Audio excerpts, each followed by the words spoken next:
Perhatian kepada para penonton, tayangan berikut ini hanya boleh disaksikan oleh remaja yang berusia 13 tahun ke atas.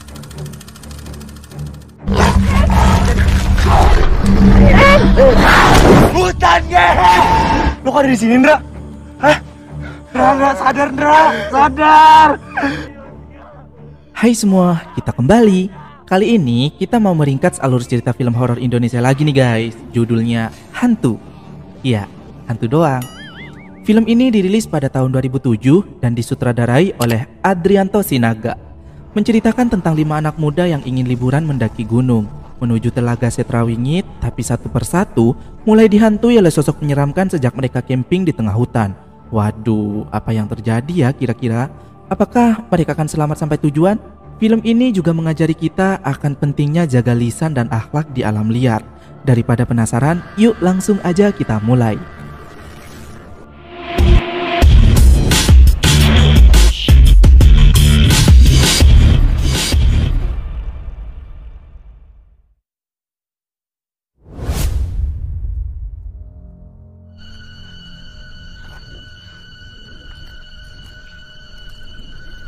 Adegan diawali dari seorang wanita yang berlari sendirian di tengah hutan. Wanita itu ketakutan karena dikejar sesuatu. Tak berapa lama kemudian, wanita itu berteriak histeris ketika melihat sang pacar sudah tergeletak tak bernyawa. Wanita itu kemudian didatangi oleh sosok menyeramkan berambut panjang yang ingin mengambil nyawanya. Beberapa hari kemudian, ada festival di perkampungan lereng pegunungan. 5 anak muda, Galih, Rinjani, Indra, Maya, dan Ray turun dari angkot lalu menyaksikan festival aneh dan mengerikan tersebut, di mana mereka melakukan atraksi menggigit dan menyobek ular. Itu ular men, bukan kertas. Mereka berlima berniat pergi ke puncak untuk mencari Telaga Setrawingit yang konon sangat indah dan jarang didatangi manusia, atas rekomendasi dari Galih yang memang hobi mendaki tuh guys.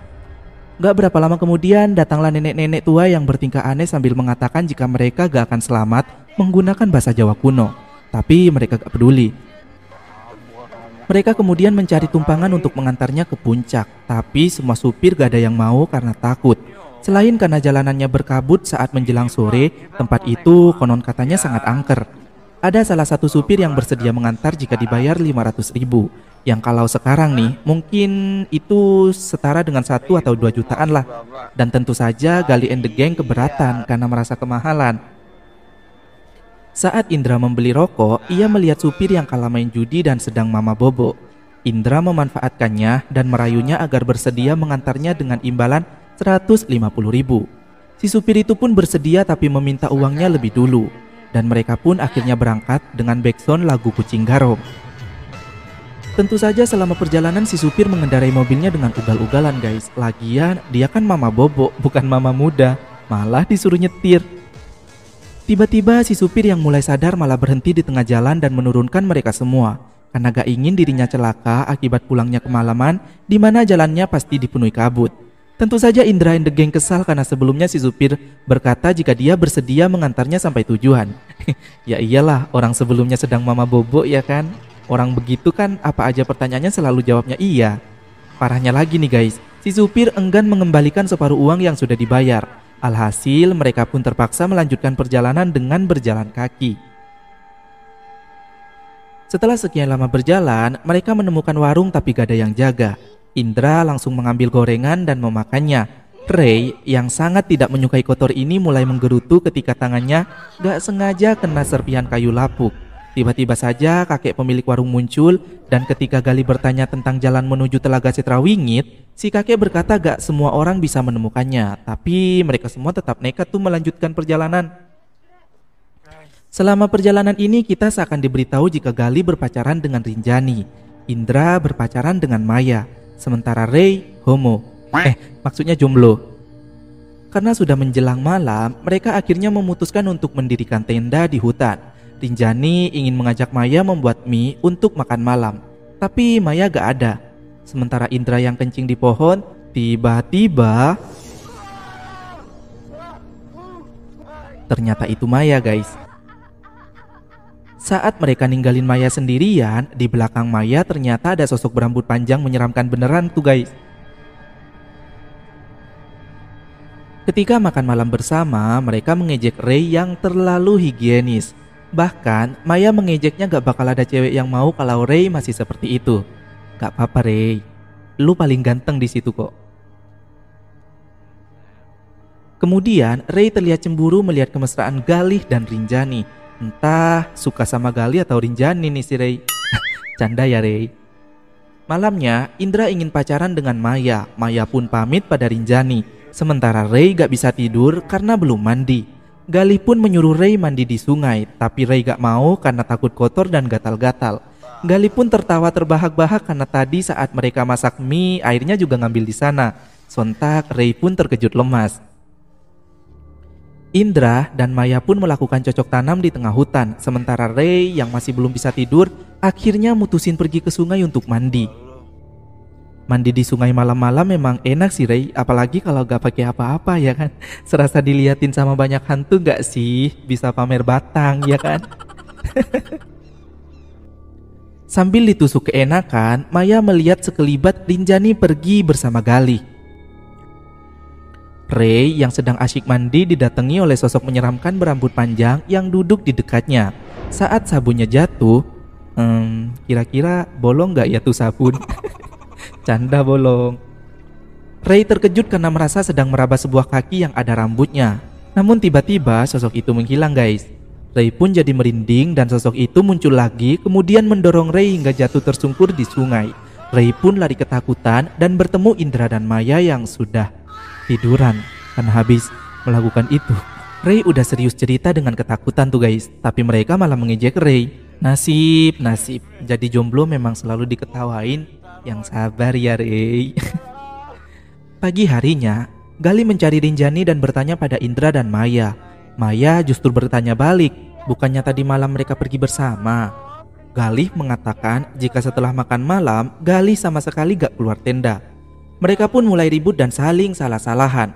Ray mencoba melerai mereka, kemudian meminta Indra dan Maya menunggu di tenda, takutnya Rinjani datang. Sementara dirinya dan Galih akan mencari di area sekitar. Saat mencari Rinjani, Ray merasa ada yang memanggilnya. Mereka kemudian mendengar suara tangisan dan mereka menemukan Rinjani dalam keadaan memprihatinkan. Pakaiannya kumuh lusuh dan terlihat linglung.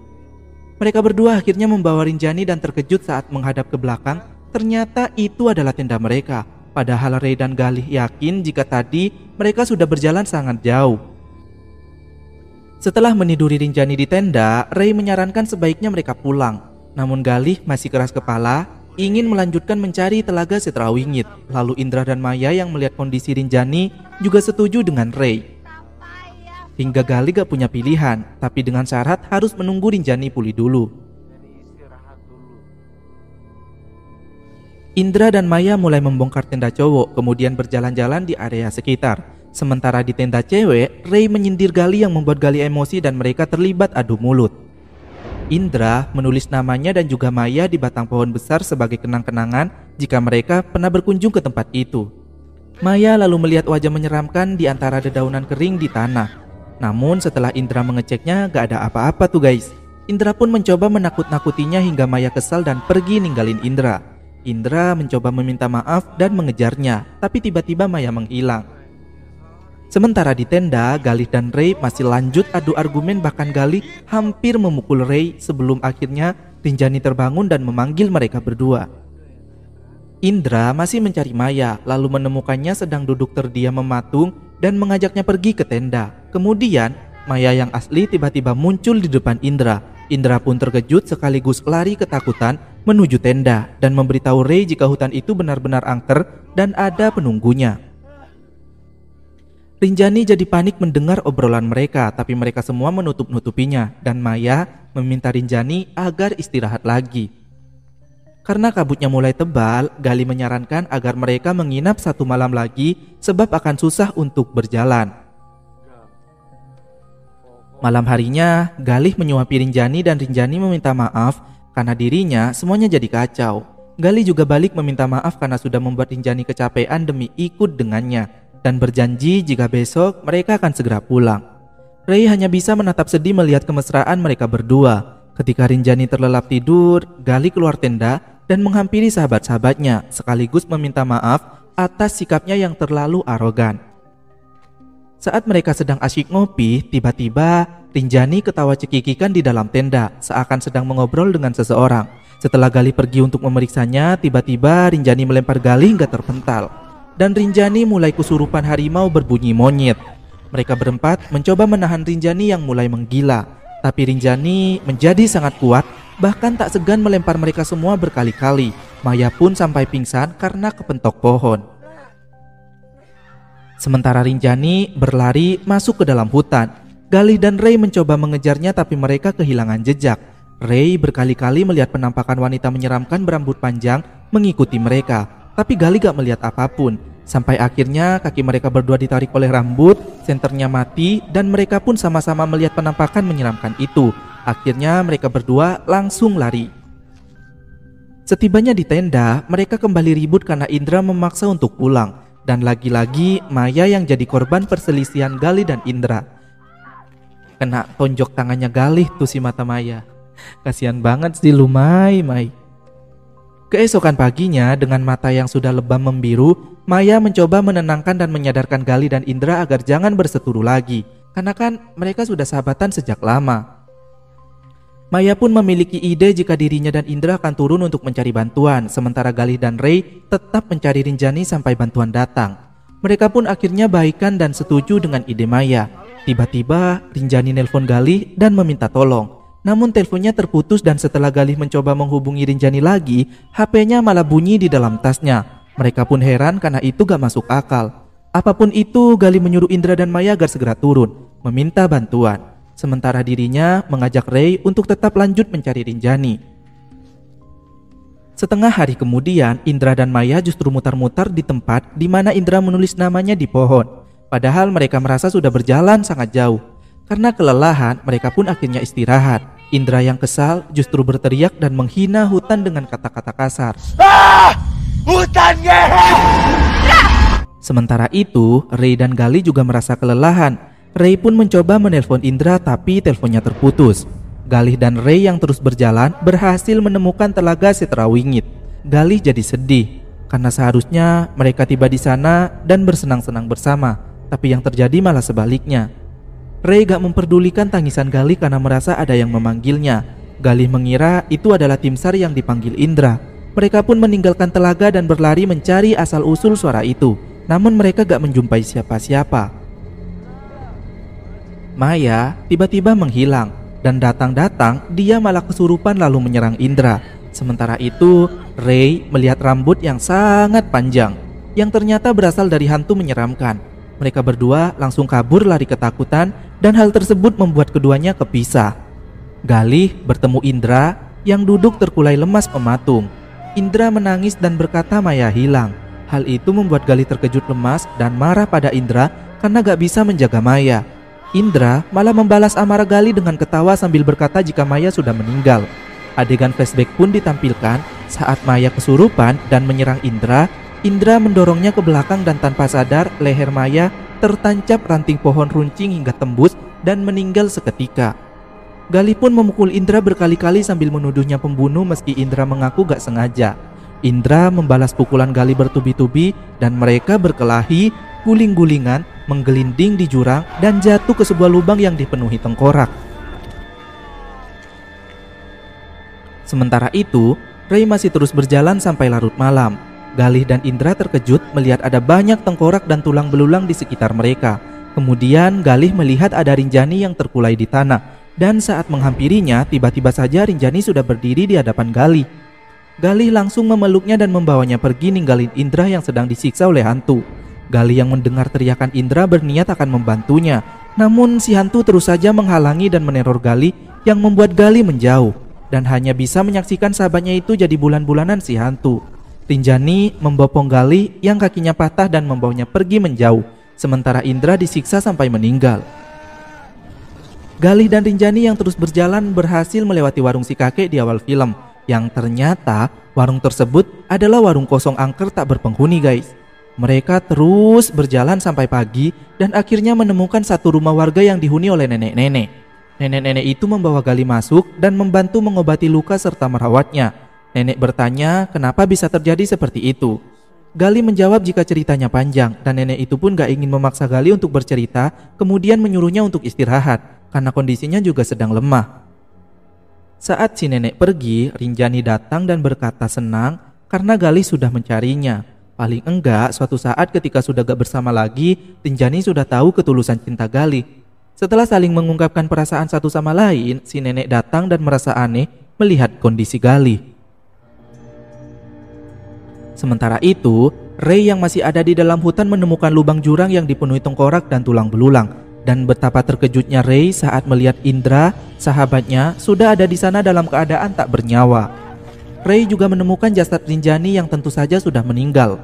Ray pun menangisi sahabatnya itu, dan selama ini Ray rupanya berusaha menyimpan dalam-dalam perasaan cintanya pada Rinjani, karena Rinjani adalah sahabatnya sejak kecil. Setelah mengungkapkan perasaannya, si hantu datang dan menghabisi Ray. Gali terbangun dan bertanya tentang Rinjani pada nenek. Namun nenek itu justru berkata jika Gali datang sendirian dan gak ada orang lain yang bersamanya. Karena ya Rinjani sebenarnya sudah meninggal guys, dan yang nganter Gali itu adalah arwahnya. Saat Gali keluar, Gali menyadari bahwa rumah itu adalah rumah hantu di tengah hutan. Film pun berakhir dengan ending yang ngegantung. Oke, identitas si hantu gak apa-apa gak dijelasin ya guys. Anggap aja hantu gunung ya kan. Karena di setiap tempat memang sudah ada penunggunya sejak dulu ya kan. Dan asal usulnya pun sulit buat dijelaskan. Tapi rumah itu rumah siapa guys? Dan kenapa hanya Gali yang bisa selamat? Udahlah, hidup aja udah bikin pusing ya kan. Apalagi mikirin teori film. Sampai ketemu di video berikutnya ya guys. Dan bye-bye.